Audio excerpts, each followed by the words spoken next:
சரின்னு சொல்லி இந்த ஏரியால நம்மள தான் இருக்கோம்ல. அவங்கிட்ட காசு வாங்கி நான் ஏன்டா தொழில் செய்யணும்? ஏஜென்சி மாதிரி வச்சு தரேன்னு சொன்னாரு.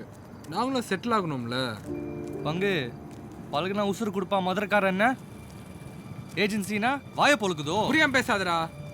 யாரில் புரியாம பேசுறது?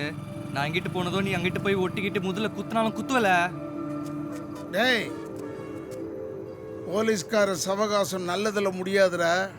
கிரிமினல் என்ன யோசிப்பானோ அதை விட யோசிக்கிறவன் தான்டா போலீஸ்காரன். அப்படிப்பட்டவன் எவ்வளோ கிரிமினலாக யோசிப்பான். அவன் தூக்கி போடுற எலும்பு துண்டு கூட விஷமாக தான்டா இருக்கும்.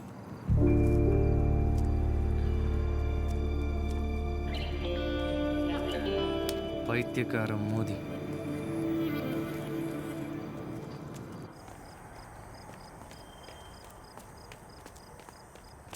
இருல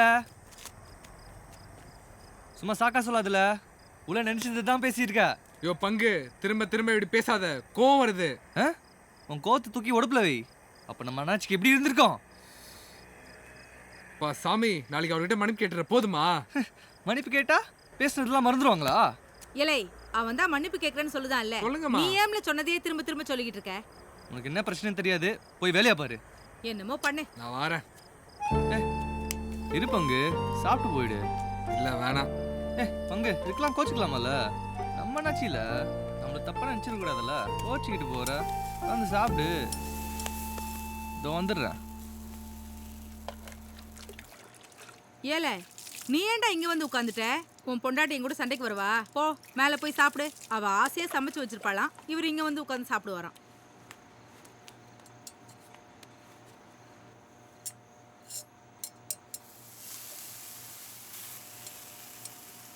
ஏமா சாப்பிட உட்காந்தவன் கிட்ட மூஞ்சி காமிக்கிற எப்படி?